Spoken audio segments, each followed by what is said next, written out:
have much time on this one. I don't need much. Okay. Okay.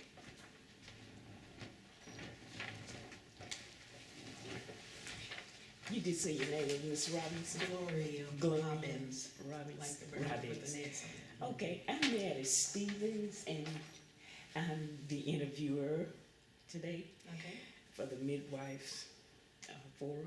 okay. And we're going to start by getting you to just give us your name and where you're from or whatever. Okay. And then tell us what you know about midwifery and the fact that you were delivered and all that good stuff.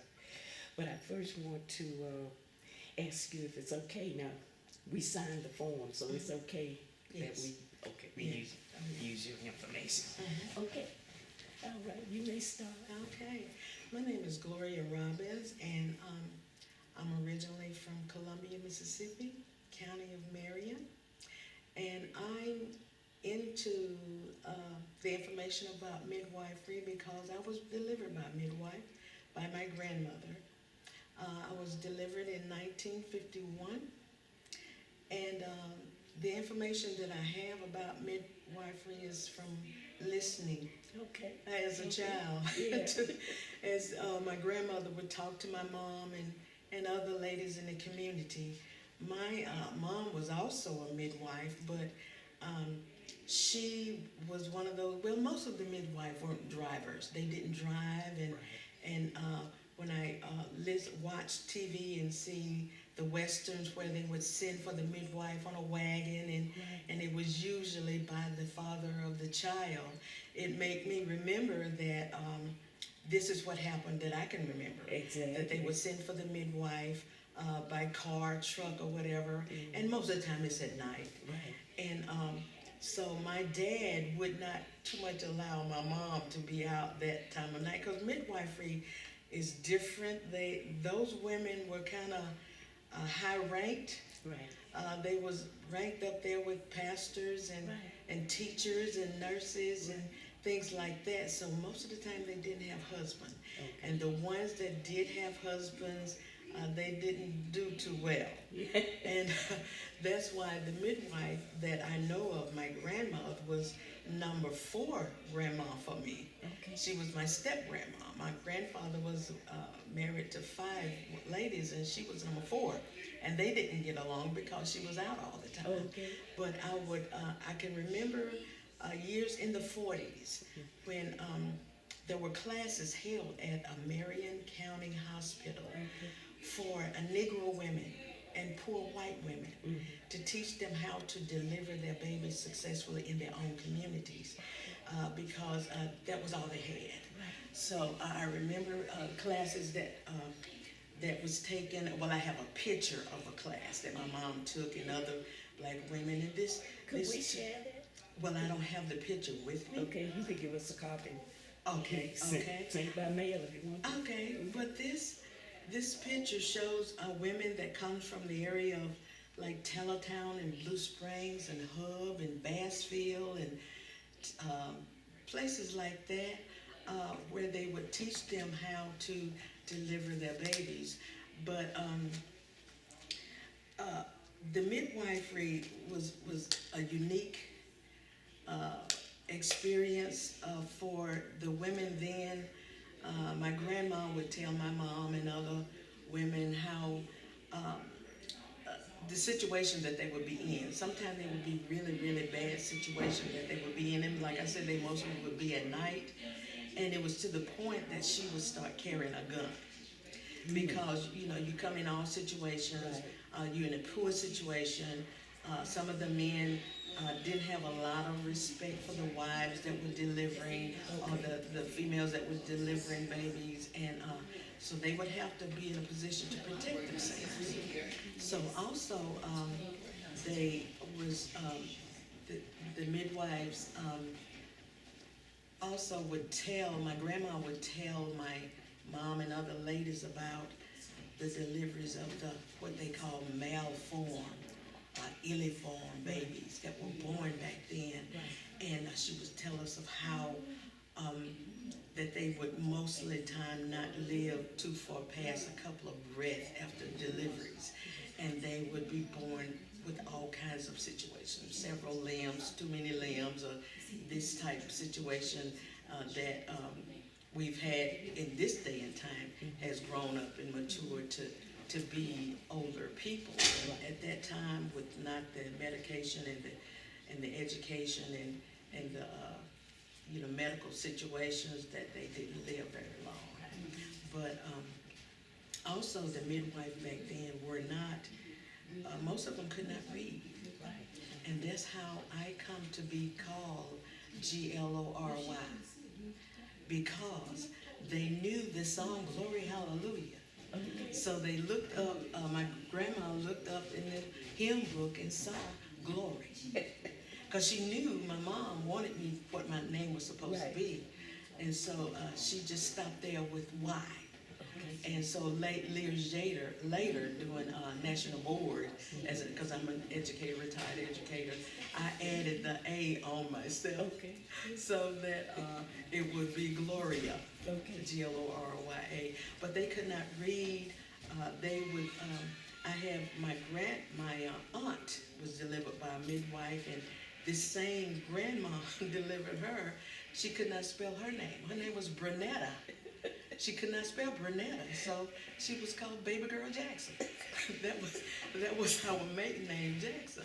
So on her birth certificate, and years later when the children were trying to get information about their mom, they found her under Baby Girl Jackson. And what happened, what made them be able to find her because of the year that she was born. So they could find that, and they knew that, and that's what it ended up being. But I listened to different midwives, and they talk, and I can remember my mom years later, a few years later, we would gather peas or corn or whatever to help the poor families pay the midwife. Because that's what they were paid with food and potatoes and canned goods and fruits and vegetables.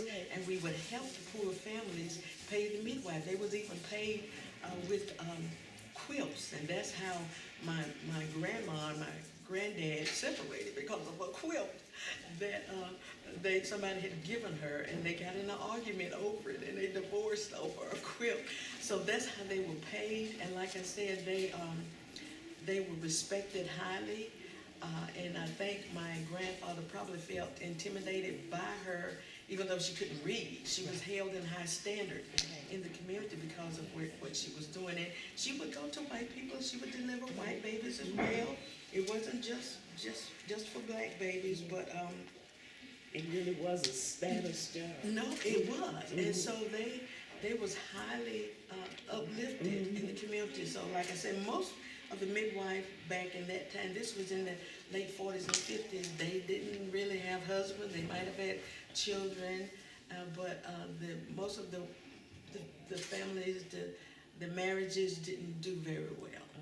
So I was able to look at midwifery as a child, just listening in at the door and listening to conversations about how things were. But I have no official training, just from listening. Okay. Did your grandmother have any mothers to pass, to die? Yes, she did have some. And another thing, the midwives, they pretty much, when they knew of a lady in the community or surrounding area that was pregnant, they kind of could pinpoint when that baby was going to be delivered. And then not because of the examination of watching the body of things and these holding the thimble in front of the baby's stomach. It was because of the weather and the almanac. They would follow the almanac and the weather, and they was able to dictate if the weather was a certain way. Oh, she would deliver tonight. Let me get myself ready, because I'm gonna have to go out tonight in this weather. Because they could feel, they could feel that. And they studied the stars, as you would say, and they would figure out when the baby was to be born, and they would be there. So they had to be ready, in all type of situations. So they were right. And let's see what else did I have. they would accept, whatever it was to be given, because they knew that they were just like them, even Right. though the families held them higher than themselves, Right. but they were just like them, so they just received whatever So was like made. a high calling. Exactly. So they received whatever it was they had to give. Now, do you have any problem with us getting a copy of your birth certificate No, for the museum? Okay. no, now that's. Now, if there's anything on there you don't want known, Right. just black it out. Right, now this, Redact. this birth certificate is my aunt's, so that had the baby girl Jackson on it. Oh, okay. But mine has been corrected now. Okay. It doesn't have the white Okay. there anymore. So could we have a copy of both of them? Well, I don't have the original because they changed it all. Yeah, I just mean, a copy would be fine. that'd be fine. Yes, I can provide that. Okay. Okay, but if there's anything on there that you don't want anybody to know, just read that. That's fine. That's fine. That's what I'm doing with Okay, mine. okay, that's fine. Yeah, well, I really appreciate you coming and sharing, because that all that you're saying is the research that I've gotten to. Yeah, and it kind of goes on from person to person, because that's what it was. That's the way history I'm an unknown author, and I authored this book. I remember what I remember, and that's one of the things that I remember. Right, and there was a couple of stories in here that mentions midwifery, and one of them is a story called Glory, which is my name, Glory, and how I got it because the midwife couldn't read. And another one is because of my grandpa, the divorce between him and my grandma Cora because of this quilt that he didn't want to give up. So when I heard the information about midwifery, I said, well, I've got two stories about midwife and activities that happen because of it. What about that quilt? Where is it? I don't know. That's been so many years ago. But to the point, they pretty much end up fighting in church over the quilt, because he was one of these prayers that pray these long prayers, and he was praying, and back then they wouldn't call cover, they called it kiva. So he was praying, and he was thanking the Lord for this and thanking the Lord for this, and I thank you for this and thank you for that, and I thank you for the kiva that you give me the kiva with, because it wasn't none of mine. And my grandmother said, whose was it? And they got into it while he's praying, so they had to pull the pastor from the back, and he called the grandpa out and talked to him and said, that's Cora's quilt, why don't you give her a quilt? She either made that quilt or somebody gave it to her, so he eventually had to give the quilt back to her, but this has been so many years ago, when they quit it. But they would do all kinds of things like that, but that quilt caused a divorce because she had received it as doing midwife work. But this stories like that is in my book. That's great. I also remember, my middle name is Marie. Okay. And if they couldn't read, my mama and the midwife couldn't spell. Right. So it's Marie. M-U-R-E-E. Is that right? Oh no. They spelled it like they heard it. Yeah. And that's what most of them did, because they remember saying glory, and for years as a child, I was called glory, glory, hallelujah. Exactly. Because that's what I'm G-L-R-Y. Yeah. So, a lot, but they did the best they could. And if it was not for them, we probably would have no names. Because, years ago, a lot of times, it would be several days before babies would be named. Because they would watch the character of the baby and name the baby from their character and how they exhibit different things. What that was. Yeah, and that's why we have so many boo-boos and TTs and all that kind of thing in this day and time, because they named it according to how the baby, acted or responded or whatever. I didn't understand why that was. And then a lot of it was because they couldn't spell names. You got, all these TJs and LDs and WBs and all of that. They couldn't spell names. I got a brother that was named JC, and he wanted to join the military, and they told him to come back when you get a name for those letters. So he named himself Jackie Curry. Okay. Called Jackie Carvin. So he had to come back and do that. Well, history is something in it. Yeah, it is. Thank you so much. Thank you so much. I appreciate the opportunity to share what I remember. It's been a delight. All right. Okay. Thank you. All right. And if you know anybody else, send them our way. Okay. Let me give you, I need probably on the back of your release form, let me put my name and a couple of telephone numbers. Okay, sounds great. Do you use the internet? Ma'am? Do you use the internet? Yes, I have. Email me. I have it, and I have. I got a pen over there. Okay, I have a card with some of the excerpts from my story with my number and my internet on Oh, here. that's great. All right, we can use this as a feedback. Okay. And you get to send me to this, your address. Okay. You just send me those certificates. Okay. And anything else you can find. Okay. Pictures. All right. Sounds great. I think he's gone. I think Dr. Luckett is gone. Yeah, he's supposed to be gone. I'm taking everybody out. I'll take Are you. you ready for that?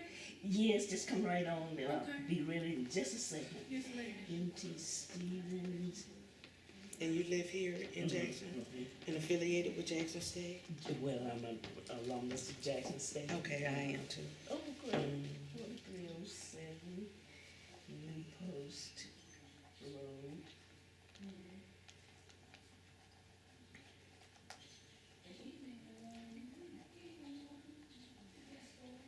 So when I get my artifacts and stuff together, I need to contact you to let you know what I have and let you see what I have. Good.